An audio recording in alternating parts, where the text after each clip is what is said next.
All right. Hello. My name is Jesse, and I am someone who is a big Genestealer Cult fan. And I wanted to, because no one's out there kind of talking about the previews we had today, so I thought I'd throw my hat in the ring and see what, just get conversations going, get discussions going on what we saw today. This is Monday, the January 28th. We just saw the first previews, and I want to try and do some short video like this every day, so be sure to tune in. No idea how to act for this, so we'll just go ahead and get started. One thing I want to start off with is I've been a Genestealer Cult player since they came out. Actually, when they were originally out, it was the 7th edition horrible, what they call them back then, formations, and they had specific characters, and that was when they weren't quite as good as they used to be, and then they got the Codex, and sorry for the light, I need to get better lighting. But I've been actually a Tyranid player for much longer, since 8 years now. But I play combos with my Tyranids, Cults, and Astra Militarum. I play solo, but I've been playing a long time. And so just want to read through this and dissect, because there's a lot of interesting things that are in this preview, especially since we're talking about, first and foremost, their rules. First things first, when it comes to their rules, this video is great, by the way. If you haven't watched it, you should check it out. Can't ignore good British humor. So first off, on questioning loyalty, I'm not going to spend too long on this. If you're a Genestealer Cult player, you know how this one works. It looks like it is exactly the same as it was before. Lets you shrug off wounds, pretty much turns everyone in your army that's around your characters into a shield drone, like in Tau, which is pretty good. Not used too much in the past, but I think that might change now, because now we're getting a ton of characters, an absolute ton of characters. So that's probably going to come up more often now than before.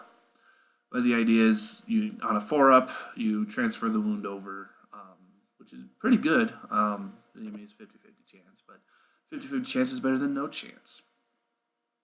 And that, just for clarification, the current rule and what this rule implies is that indeed you would take your saves on your character.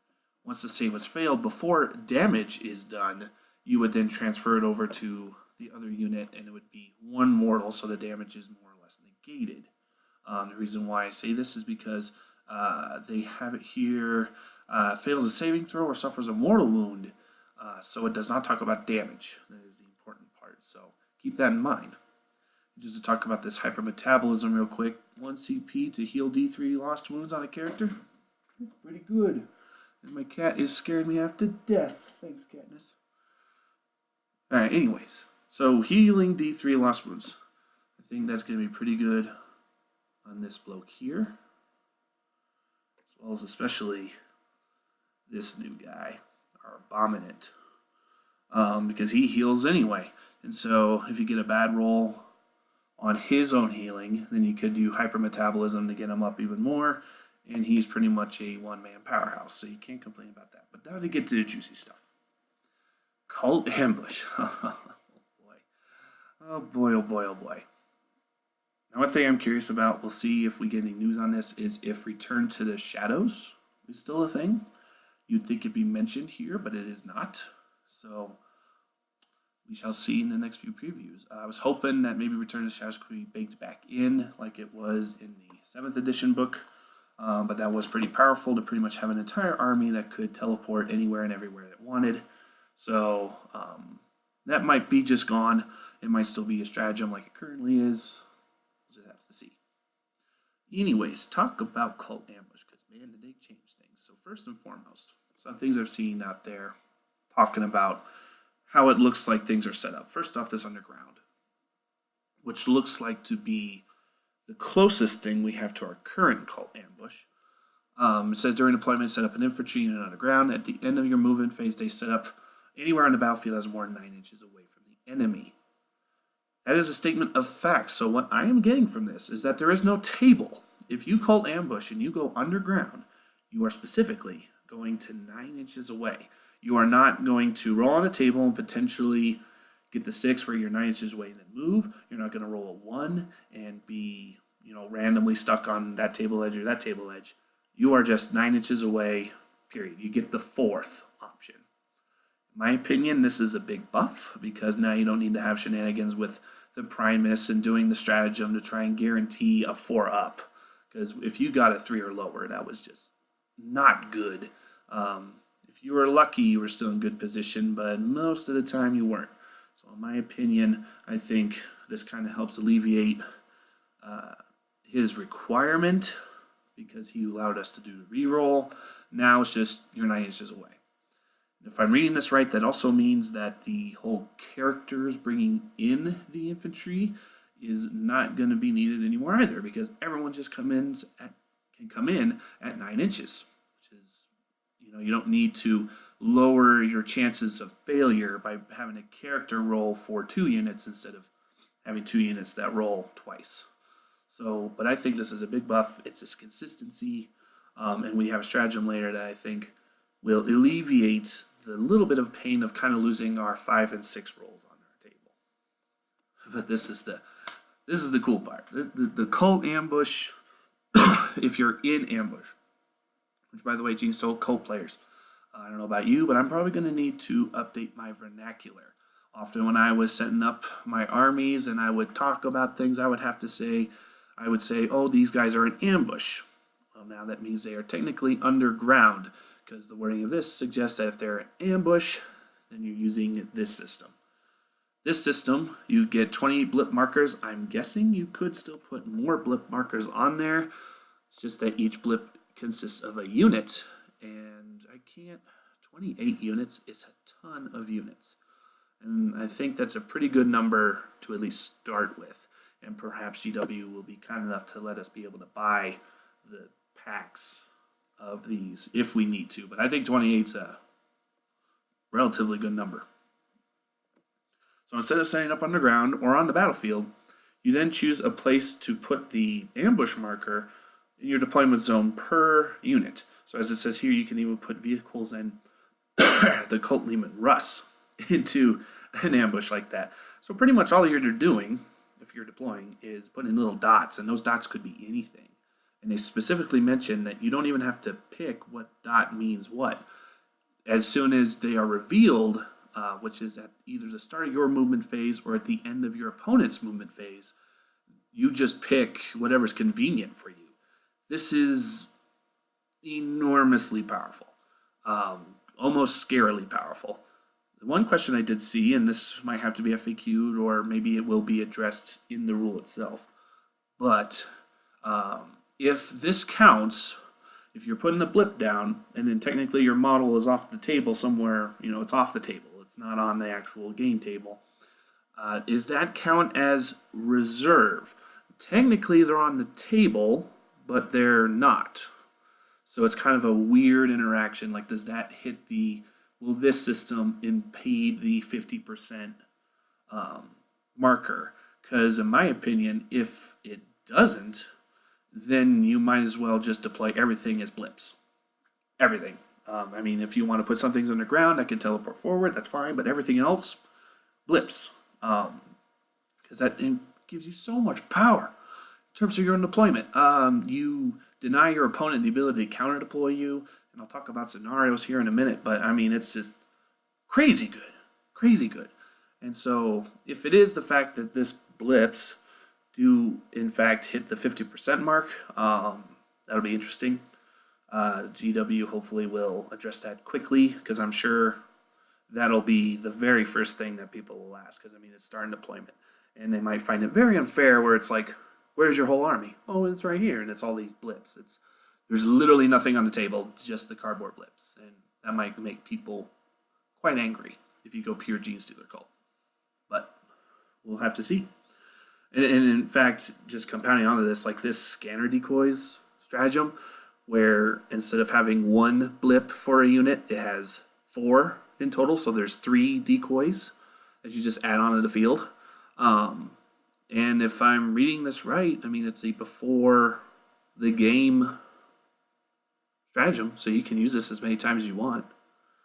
So you could just have insane amount of blips, and where some are real and some are not, and even more confusion for your enemy. And once I get to the bottom here, I'll talk about the scenarios of how well this blip system can just destroy any first and even maybe second turn plans your opponent has. So the idea is that when you have the blips, you're going to reveal them during the first of your movement phase or the end of your opponent's movement phase.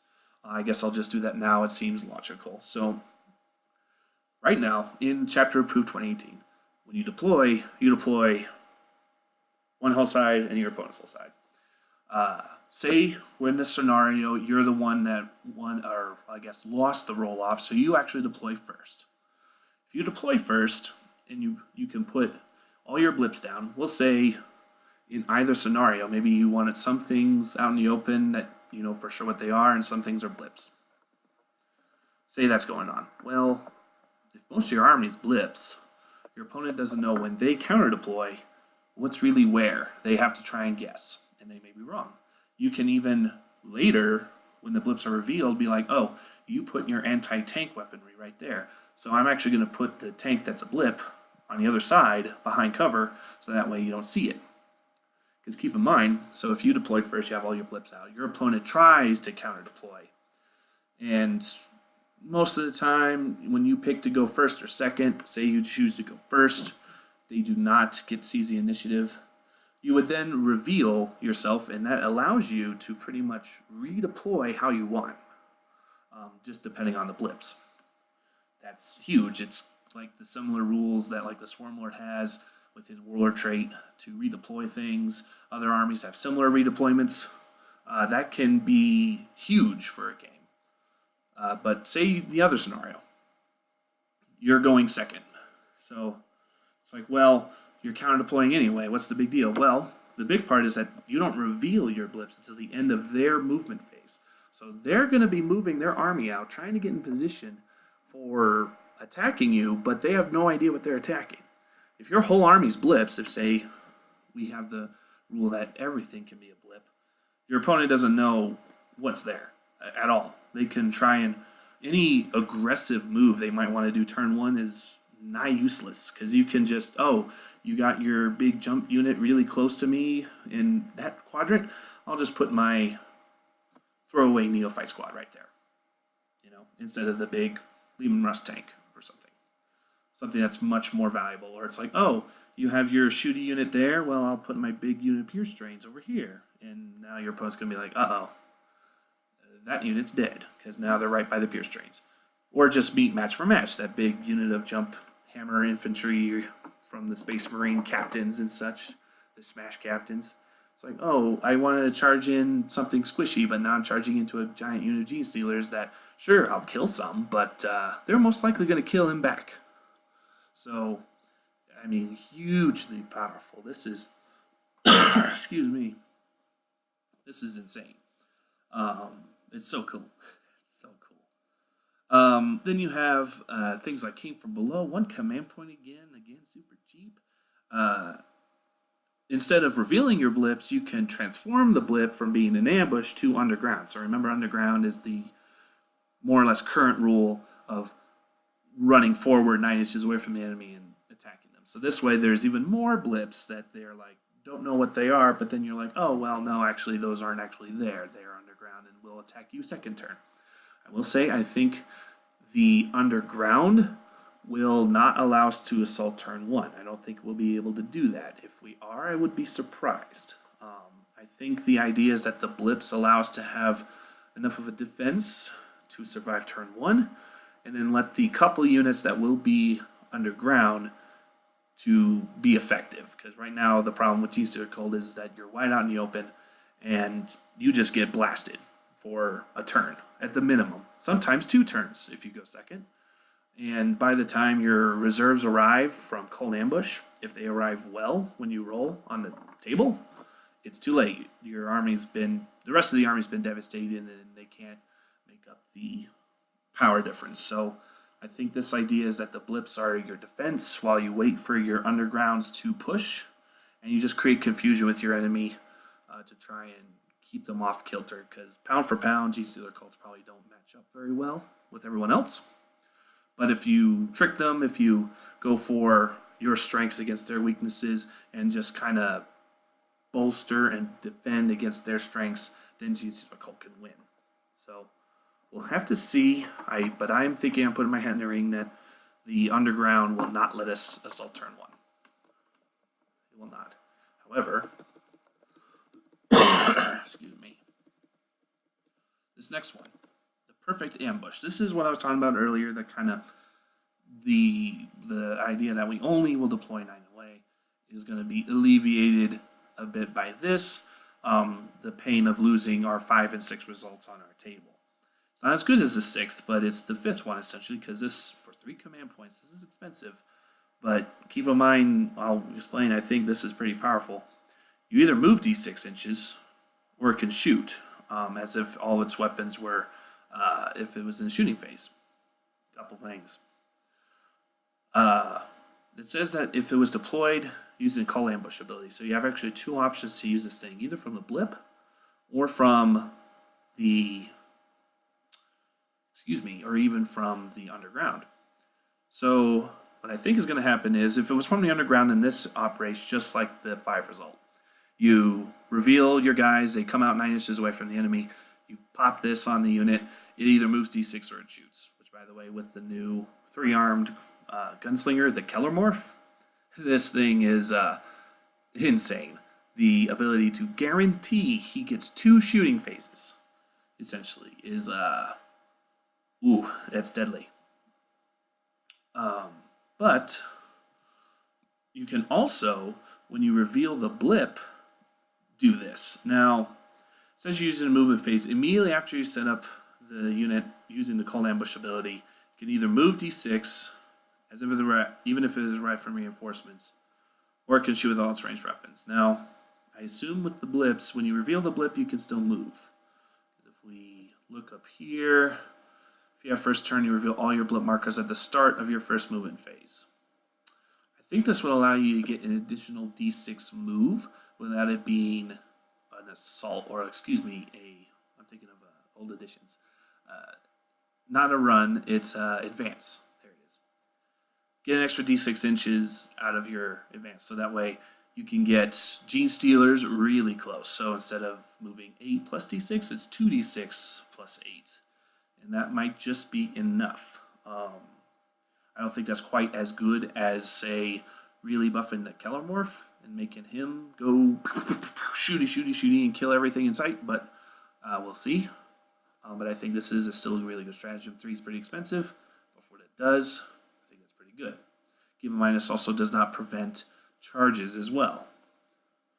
So those are the basic rules that they talked about, and just kind of looking at these guys, the models that are coming out, let's talk about them briefly. Just model-wise and what I think they might do for the Genestealer Cult army before I wrap up this video. So let's first talk about these bikes. These bikes worry me just a little bit, if I'm being honest. I mean, they're neophytes on there, so they're going to be like toughness 4, because bikes usually give them an additional toughness, and they have all these different weapons on them. So I'm wondering what exactly this unit is going to be going after. And then you have the ATV guy with the heavy weapon on there, and I'm really hoping he has either a 3-up ballistic skill, so that way he's at least hitting on 4s, because these are biker units. They're supposed to move around, hopefully, and not stay still. That way he's at least hitting on 4s, but if he has normal 4 ballistic skill, man, hitting on 5s is going to be painful.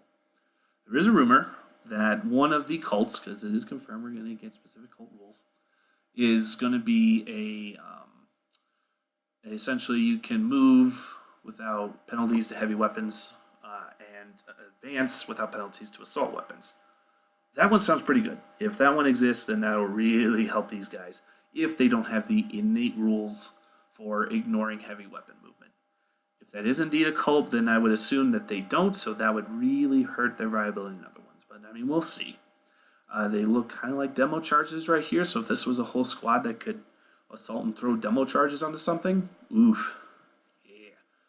And from the description, they might get a -1 to hit, so maybe the toughness 4 won't be so bad. We'll see. Then you have the character one, the Jackal Atlas. She looks awesome. With a sniper. One thing I'm thinking with the Genestealer Cult army is anti-character. A A lot of things we've seen so far have been anti-character stuff. Things like the sniper.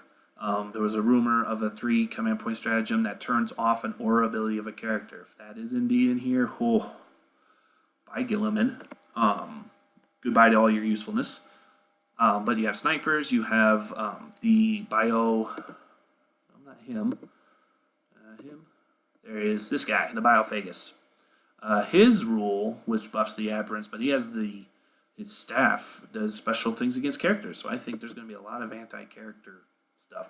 And I don't think she's any different from the video. They talk about her kind of pinging targets. So I'm guessing if she shoots at something, she has a sniper, she could probably shoot at characters, that perhaps other Genestealer Cult units would get bonuses to be able, maybe to be able to target that character even without sniper weapons, or something else. We'll have to see. Then you have the Locust. He's described as a bodyguard. I assume he's going to have a better unquestioning loyalty, where maybe he automatically takes wounds for characters around, or it's a 2-up. I got this guy from the Blackstone Fortress. I think I'll just use him currently for the Locust, because I mean there's so many things to get. Gonna have to budget out. But he looks cool. We'll see what he's like. I mean, sounds like he's a bodyguard, so doesn't sound all that exciting, especially in an army with everyone being able to kind of jump in front of the character, but maybe perhaps he's got some pretty wicked rules as a bodyguard. And then you have this beautiful new model. Beautiful new Magus. I'm going to definitely have to get her. I mean, I like the Maguses. I've got 2 of these. But the exact same pose. Not the most exciting thing, so having her is really cool just to break it up. From the looks of things, she has the exact same weapon loadout, 4 staff. This guy does have an auto pistol on him. I think I see a pistol in the back there, and she's got the knife out. The old Magus does have a knife. He just doesn't have it out. So I don't think there'll be a different weapon loadout. It's just a different model, which is cool. I think this is just an awesome, gorgeous model. One thing I'm definitely going to get. The Clamavis. Man, there's going to be so many different pronunciations for this guy. He looks cool. I heard rumors that he was kind of a morale booster. You could think of him kind of like a... sorry, excuse me. Yeah, remnants of a little bit of a cold. Kind of a commissar sort of guy, given leadership bonuses. We already got rather high leadership. Cool. But one thing that did mention in the rumors was that he would prevent deep strike 9 inches. Now the blips, one thing that's a bonus of the blips is that they actually prevent your enemy from moving within 9 inches of them. Anti-flyer, anybody? I just kind of thought of that right now. There it is. They cannot move anywhere within 9 inches. That's pretty good, especially if there's a lot of flyers. I mean, it's pretty much like, oh, I'm facing Genestealer Cult. Well, my flyers are now useless. At least some of them are. It might help. We'll see, but apparently he does the same thing, so maybe those rumors are wrong. Just have to see what he does. Sanctus, another assassin guy. Like I said, I think there's going to be a lot of anti-character in Genestealer Cult, which is interesting, especially with the meta being like, we're going to put all these characters in a blob here and put the whole army around him and just have buffs upon buffs and murder that way. So being able to potentially take those guys out is probably going to be a big deal. That would be really powerful. Then Nexus. I'm going to get this guy at the start. I want him so bad. So I love his map. It's if you didn't hear, it's the GW headquarters. I just love the feeling of this model, the whole lore behind this model. He's awesome. Just to think about what potentially he does, the rumor said that he manipulated the blip system. And because I think there's no longer a table for Cult Ambush, I do not think that we're going to see him give a bonus to it. If the old table is there, then I would hope he gives like a +1, or he lets you choose for 1 unit or something like that. But I don't think it's there. And since we know the blip system exists, I would imagine he manipulates that as well. I think what that does is that lets you move right before you reveal your models. You can move your blip, maybe 6 inches. Maybe it's D6 inches. Hopefully it's some set number, just to be nice, consistency. I like consistency. But this is a dice game, so it might be D6 inches. But being able to move that last minute might be able to let you move back a blip where if your opponent was really aggressive and got 9 inches away from you, then you can move a unit back if you really wanted that position in that certain unit. But you can move them back so that they're safer. Again, really useful if that is what he does. I think every army is going to need them. And one thing I'll say real quick, I think the blips, you're going to need to have, if you want to use the unit's rule, it has to be on the table. Like, yeah, it's technically on the table. It's just invisible, more or less. But I think if you wanted to say, if you had this guy in your army and you wanted to move the blips, he himself could not be a blip. You would have to have put him on the board somewhere, physically. We'll see if that's the case, but I would imagine that would have to be how you balance it. Because if you could use their abilities while they're blips, ooh, that just seems like shenanigans galore. So I think you would have to have them on the table to do that. Okay, this thing, man, this tectonic drag drill. Okay, I got the video here from the beginning of the month. Look how big this thing is. This thing is huge. I gotta make sure we can see it here. There we go. I mean, I got a Goliath truck here. They got a Goliath walker under here. But I mean, you see, this is, I mean, it's hard to tell scale here. But this thing is what? 4 or 5 Goliath trucks tall. 1, 2, 3, 4, 5. So that's like my torso to head. This thing is so tall. I'm worried with how spindly the kind of legs seem to be, that it's unstable. Like, I hope this part's really light. I don't want it to fall over.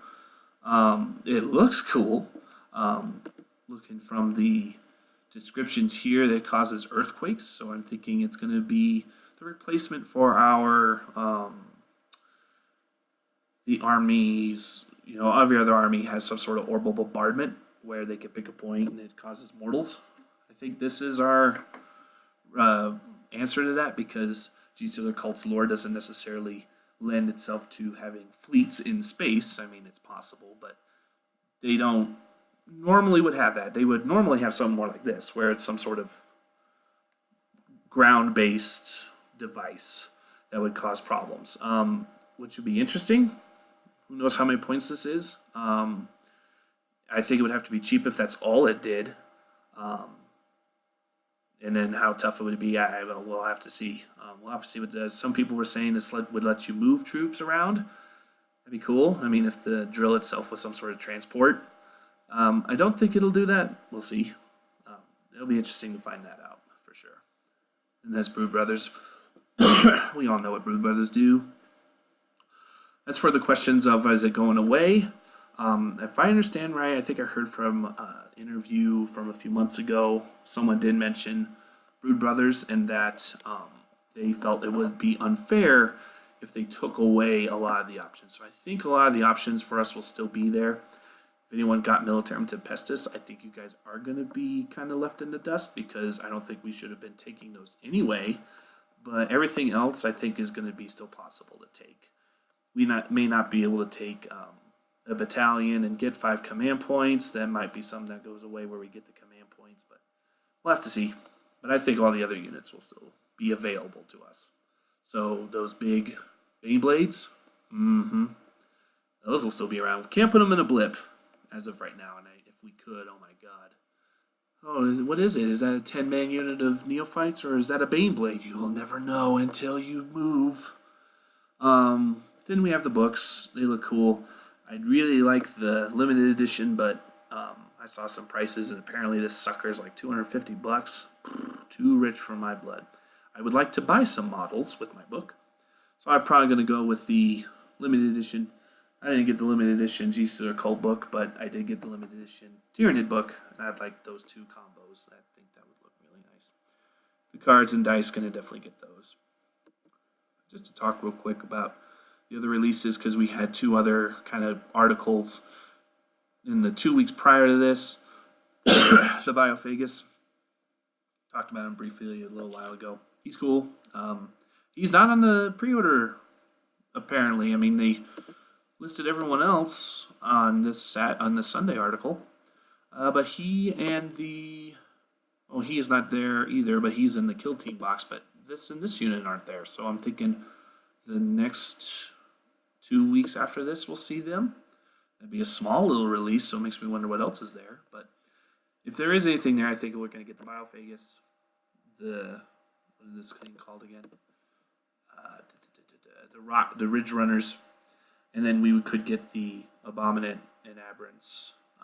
That way, there's 4 boxes released because the Abominant and Aberrants were only in Tooth and Claw, so it would be nice to be able to buy them separately. Well, we'll have to see. Biophagus buffs the Aberrants. I think he's pretty cool. Maybe get one of them. Because, I mean, these are really good buffs. +1 strength, +1 toughness, +1 attacks. Can't complain about that. And this guy's just, he's so good.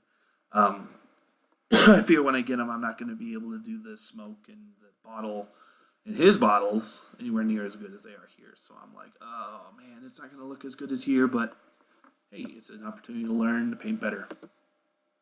Kellamorph, briefly talked about him and his potential synergy with a 3 command point to move or shoot again. He's going to shoot again. He is deadly with his 3 pistols, 6 shots, have an ability to, again, target characters. Anti-character, I'm telling you what. But he can make additional hits if he hits, so he's shooting 6 times. He hits on 2s, so averages says you're going to hit 5 times, so you get 5 additional hits, which that's going to average around 5 more hits, rounding down a little bit. But, I mean, 10 shots at strength 4 -2, damage 2, targeting a character, being able to snipe something out. That's pretty good. I mean, a Space Marine Lieutenant is going to need a little bit more than that, but, I mean, an Astra Militarum character is going to be dead. Probably an Eldar character, you got a good chance to hurt him, if not kill him. I mean, this guy's good. He's really good. And then he inspires people around him, where I think we'll lose this whole add 3. There was a comment on a Facebook page that GW did reply saying that, well, this is the rules for the 2 weeks before the book comes out. And it's like, oh, okay. I think everyone could have waited, but hey, GW, thanks for giving us the rules for at least 2 weeks. But that makes me think this is going to go away, but everything else in here will stay. So when he kills an enemy model, you can reroll hit rolls of 1 for infantry that are within 6 inches of him. Add that with the Primus and his +1 to hit. You're looking at 3s rerolling 1s in the shooting phase, and that's going to be in the shooting phase. That's pretty good. Big unit of shotgun neophytes. Ooh, yeah, that's going to look good. That's going to look really good. And to talk about the Ridge Runner, and I think that's going to round things out at the end here. Really cool. I hate the fact that it's on a base. I don't like that look. It's a vehicle. Vehicles don't come on bases. So if it's okay with my gaming group and kind of talking with them, it seems like it already is, I'm not going to put it on a base. I'll keep it around, maybe magnetize it for if I want to do a tournament with it, but it's a vehicle. Why does it have a base? Everything else about it is just gorgeous, but the base just bothers me. The fact that you can put a heavy mining laser or mortar or missile launchers on is pretty cool, but again, like kind of with the bikes, I worry that without a ignore -1 hit for heavies, it's going to be limited, unless of course there's that specific cult that would probably take advantage of these things. They're scout vehicles, so again, not only do the blips kind of impede movement, but these scout vehicles, a lot of people use the Scout Sentinels, both in Astra Militarum and in Genestealer Cult this way, to kind of prevent those early dashes, to be screens for that. And so this is rather a big unit that can do that too. One thing I've been wondering if this thing's a transport. I think it would have mentioned it if it was, and it did not. So I don't think this is a transport. I think this is literally just a really fast-moving buggy. If it is a transport, this thing's transporting maybe 6, if not less, maybe 5. It has a flare launcher, is cool. So this also makes me think it doesn't have rugged construction like the trucks do, which have this innate rule of ignoring wounds on a 6, but this flare launcher has that rule. So and it specifically talks about this being an upgrade, or at least an option. So I think it will not be record reconstruction, which would be cool if it was, but you can't have everything. Can't have everything. Here's hoping um, that I'm really impressed. Genestealer Cult, I think, have been in a hurting position because, like I said before, with having to wait till turn 2 to ambush and that being such a core part of us right now, we would just be crushed turn 1. If not both turn 2 if you win second. I think this is a long way to helping that. We'll see if anything else comes up. Hopefully, so tomorrow we should get another article, and I'll probably do another analysis of that in the evening. I do want to mention real quick for those naysayers out there, it's a Cult Chimera and a Cult Lehman Rust back there, so we still get those. And if anything, that actually looks like a not Death Guard. I'm gonna forget. But that looks like the Space Marine flyer. Death Watch, there it is. I was thinking maybe that was a Valkyrie, so it's like, oh look, they still have the Brood Brothers, but I think that all that's still there. But yeah, that's gonna be it for me tonight. So tune in tomorrow evening. I'll probably have something else to talk about, hopefully. By the way, GW, please make Metamorphs cheap. They need to be cheap, and they're cool models. But if you have any thoughts or replies, please go in the comment section down below and let me know. I would love to hear feedback. If you think some of my ideas are crazy, go ahead. I'm open for that. So, a bunch of Genestealers, so everything we're going to do is going to be a little crazy. Keeps your opponents off their game. So, I will see you all tomorrow night. Happy wargaming.